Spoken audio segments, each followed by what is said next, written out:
Wall Street analysts have coined a new term called the taco trade. They're saying Trump always chickens out on your tariff threats, and that's why markets are higher this week. What's your response to that? I kick out?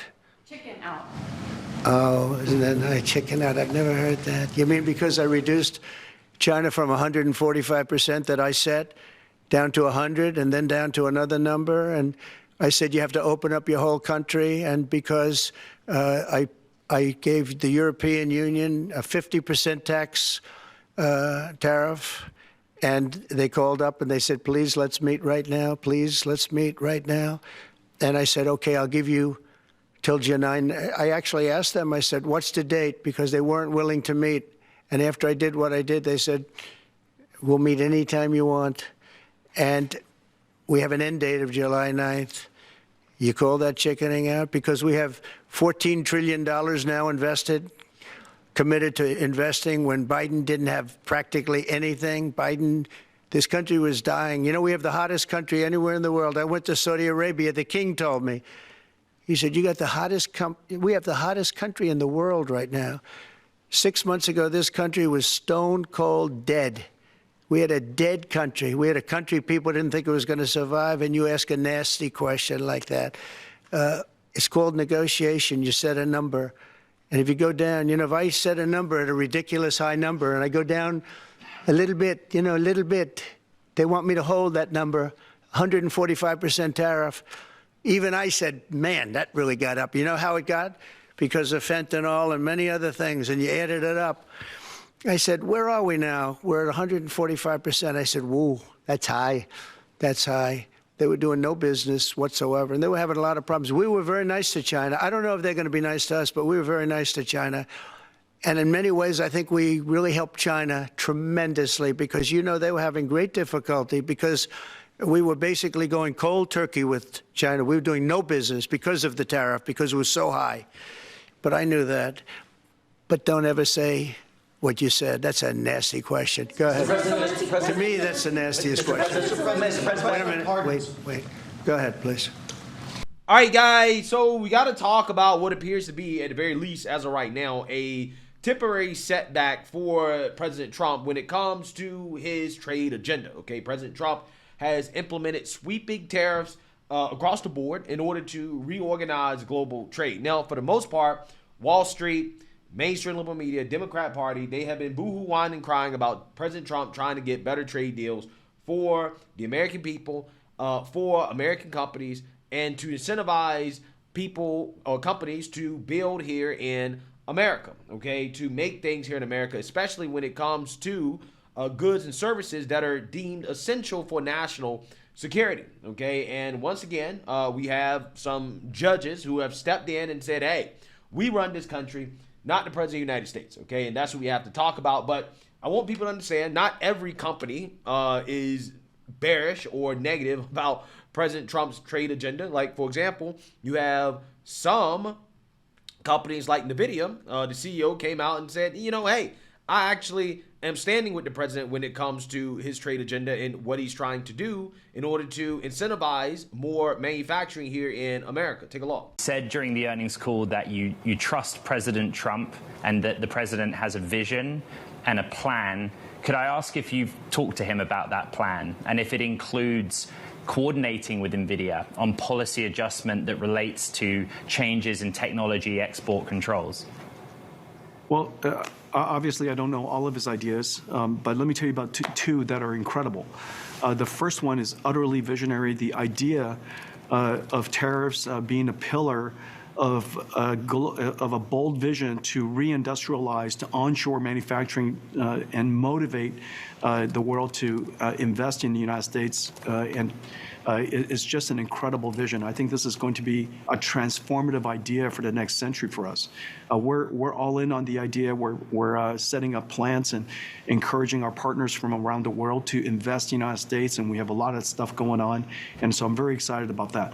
The second major idea is to rescind the AI diffusion rule, recognizing that this isn't about limiting American technology, but this is about accelerating American stacks around the world to make sure that before it's too late, that the world builds on American stacks during this extraordinary time the AI era. And so these two initiatives are completely visionary, and it's going to be transformative for America. Yeah, so you have some people that get it, some people that don't, right? And they've been essentially trying to force President Trump to back down from his tariffs in so many ways that is honestly unbelievable, right? The manipulation of the Treasuries market is insane, right? I mean, that is what President Trump is up against, right? He's literally up against the world, okay, when it comes to this tariff issue. So without further ado, let's go ahead and once again learn why the judges, the judicial branch, feels like they have more power over the President of the United States when it comes to tariffs and other policies as well, to immigration. It doesn't matter what it is, right? These courts have basically shown that they run the country, right? At least they think they run the country and not the President of the United States. Federal court has just blocked the bulk of President Trump's sweeping global tariffs from going into effect. The ruling comes from the U.S. Court of International Trade in Manhattan. It's a unique and relatively low-key division of the federal judiciary, but tonight it is flexing its authority in a big way. The three-judge panel ruled in favor of an injunction against the tariffs which have roiled worldwide financial markets in recent months. Unclear right now whether the injunction is temporary or permanent, but the decision is potentially massive political, economic, and legal repercussions. Just moments ago, White House Deputy Chief of Staff Stephen Miller wrote online, "The judicial coup is out of control." I'm joined now by former federal prosecutor Ellie Honig and former senior advisor to President Obama, David Axelrod. Ellie, is this a judicial coup? What is this court? No, this is a fully legitimate federal court. I should note, this was a 3-0 opinion. The 3 judges on this court were appointed by President Reagan, President Obama, and President Trump. So I don't know where they're getting this coup language from. This is a huge setback for Trump and his administration. As big a deal as the tariffs were, this is as big a deal in the opposite direction. It essentially pauses, for now, rules illegal and unconstitutional, almost all of the tariffs that have been in place. And the core of the ruling is this. Typically, it is Congress that controls the tariff power. However, Congress can pass laws giving that power to the president in certain instances. They did that years ago in a statute called the IEPA, the International Emergency Economic Powers Act. Trump then declared, okay, we are in an international economic emergency because of our trade deficits, because of other economic worldwide factors. And this court unanimously 3-0 said that is not an economic emergency. That is not what the law means. Having trade deficits, which we've had for 49 years continuously, that is not an economic emergency and has now struck down for the time being all of those tariffs that were put in place on Trump's first day and then on quote-unquote Liberation Day, April 2nd. Yeah, so again, this is where I find this to be controversial, right? Because, it's kind of like the same thing when it comes to whether or not you think using Aliens Enemies Act in order to deport illegals, right? If the president declares, hey, there's a foreign invasion, right? There's an emergency. Can the president say, hey, well, we're going to invoke this in order to speed up the mass deportations, right? It really just comes down to what your interpretation is of what an emergency is, right? In this case, the courts are saying, listen, the trade deficits, all of the things that President Trump is using to justify implementing these tariffs, like, for example, again, unfair trade practices, things like that, trade imbalances. Well, this is not really an economic emergency, so therefore you can't do it through this way, right? Now, there's other ways that the president could probably try to get around this. Like, for example, he could use the same legal avenue that he used to implement the tariffs on China, okay, back during his first term, right? But the only difference is that he would actually have to go through a more thorough process of explaining exactly what the emergency is and why the tariffs are being implemented through the U.S. trade representatives and other avenues as well, too. It would just be a more thorough process, just to make it very simple. He could do it that way, right, which could possibly make some of the tariffs legal, right? But, again, just back to the topic of, what do you define as emergency? Well, in my opinion, the trade deficit in and of itself may not necessarily constitute an emergency in the eyes of these judges. But when you think about the fact that the trade deficit also is linked to the national budget deficit, right? Then at that point, I do think that you can make an argument that this is an emergency. I mean, this country is what, 35, 36, 37 plus trillion dollars in debt, and we're racking up a larger and larger deficit every single year. And that is the reason why we're able to even maintain the trade deficits that we have, okay? The reason why is because the U.S. trade deficit is financed by foreigners buying U.S. assets, including government debt. So foreign capital inflows into the U.S. to buy government debt funds our trade deficit. Okay, so what that means is that the more money that we spend, okay, the more that our trade deficit continues to rise because we have foreigners basically financing our debt, right? And that's essentially what's happening, right? And again, this is why we're able to maintain both a large budget deficit and trade deficit at the same time, okay? And that in and of itself, if you think that the budget deficit is an emergency, then again, you could kind of link that to the trade deficit as well too, to say, well, listen, we would have such a huge trade deficit if our budget deficit wasn't so big. These tariffs help bring in revenue in order to offset the budget deficit. Like, for example, in May 2025, the government collected over $22 billion in tariff revenue for the month. Okay, so you have some estimates saying that, well, over a year's time, these tariffs can bring in, $200 billion. Now, I'm not necessarily, pro tariffs as an economic policy. I think that tariffs being used to negotiate better trade deals, okay, for the United States of America to allow companies to compete overseas, okay, to open up markets. I do think that tariffs being used in that way is a good thing, right? And I think that's ultimately what they want to do, right? They want to negotiate better deals. This is what they're trying to do. And relying on Congress to do it in 2025 has proven to be a very inefficient way of getting it done because Congress doesn't want to do anything, right? I mean, Republicans don't support this, okay? I think that's clear. In fact, Republicans don't support really doing anything when you talk about cutting the deficit or the debt or anything like that because, I mean, look at what Republicans are doing with Doge, right? When you talk about the Doge cuts that happened, Republicans don't even want to codify that into law, right? They don't even want to do it. Okay, they don't want to bring a bill to the floor in order to make those cuts permanent. So when you talk about having to go to Congress and say, hey, can we implement these tariffs in order to reorganize trade? That's just never going to happen, right? That's never going to happen. So, I'm just saying that, in my opinion, I do think that when you talk about the fact that this country, we're not making the things that we should be making anymore, the pandemic has shown us that efficient supply chains aren't necessarily secure supply chains when it comes to national security, okay, the critical goods and services that we need, the things that we should be making in the United States of America so we're not dependent on the world. I think that there is an argument to be made that, hey, this is an emergency and that Congress is not willing to act fast enough to actually remedy the problem, right? That our government in the 21st century is very inefficient when dealing with these issues, these real world issues, because all it takes is another pandemic, right? Another supply chain crisis, and this country can be brought to its knees, right? Again, you got to understand our economic model, okay? What we do as a country essentially is that we print dollars, okay? We run up large deficits and we send dollars overseas to foreign countries and then they send their goods to us, right? They manufacture goods and we consume it. And that is something that's probably unsustainable in the long term. And again, it's a national security issue. There are just some things that we should just be making in the United States no matter what. And I think that, you can argue that it is an emergency in order to incentivize manufacturing to stay here in the United States of America and to not go overseas, okay? We don't need to manufacture everything overseas. There are some things that just should be made in the United States of America. So, again, that's my issue with this. Practical reality of the fact that our Congress is essentially useless, right? They're not going to make the hard decisions about anything, right? Anything that could possibly lead to these politicians losing their jobs, right? Again, making the right decisions for this country, okay? That's just one of those things that is just never going to get done in Congress. And, the courts are also going out of their way to make sure that it doesn't get done as well. David, how much of a black eye is this for the administration? Well, Trump loves tariffs. We know that. He thinks it's a cure-all for all of America's problems. It will, raise revenues. It will bring jobs flowing back here, manufacturing jobs. It will restore American respect and balance in the way, all of this.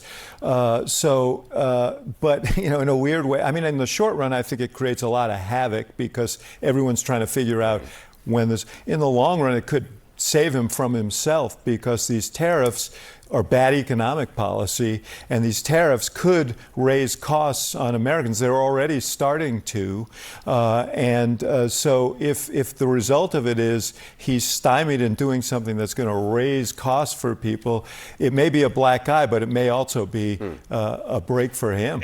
Just legally, what's the recourse for the White House here? So like any other federal case, this will be appealed. I think the first thing the White House is going to do is ask the Court of Appeals, which in this case is called the Federal Circuit. Usually the circuits are 1st through 11th. This is separate. They're going to ask the Federal Circuit, first of all, to block this ruling, essentially to unblock the tariffs. Then the White House is going to appeal to the Federal Circuit, which again functions as that mid-level Court of Appeals.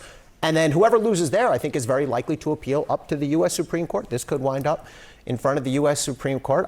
Look, I think this, if we look at the recent U.S. Supreme Court opinions, they've been skeptical of these sort of dramatic invocations by the administration. As one example, the Supreme Court has found that the Alien Enemies Act, this does not involve an invasion or an incursion. So I think there's some skepticism there towards this sort of tendency the administration has of calling everything an emergency, everything an attack, everything an incursion, rebellion, et cetera. Yeah. Well, again, I think the reason why they're doing that is because, again, Congress is useless, right? You can't, I mean, practically speaking, you can't do anything if you're relying on Congress, which is why the president was given this power in the first place, right? Because Congress knows that, hey, we're slow.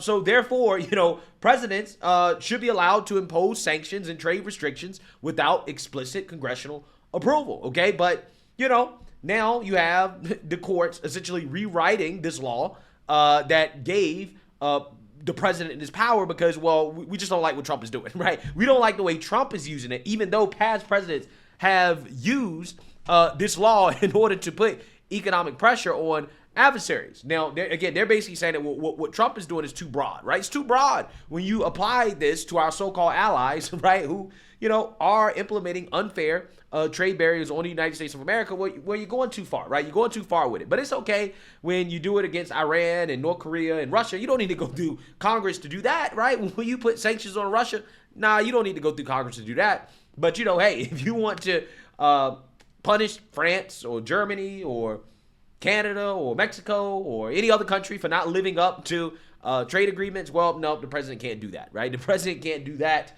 And again, that is, why this is such a gray area, right? And that's why I think that a lot of this really is activism, right? I mean, this is why people are calling this a judicial coup, okay? Because, we've seen presidents do stuff like this before, and it wasn't a problem. Now, again, has it been like this in regards to what President Trump is doing across the board? Not to this extent, but again, this is a power that was given to the president by Congress, right? Congress delegated this power, okay? And it's just funny to see the courts essentially try to rewrite things in order to stop Trump, okay? Which is what they've been doing since the man got into office. So with that being said, President Trump has actually posted this cryptic message on social media here. He says he's on a mission from God, okay, and nothing can stop what is coming. Now, this is what President Trump has posted after this court ruling, okay? Now, what does this really mean? Well, it means that President Trump is not going to give up, right? They've already appealed it.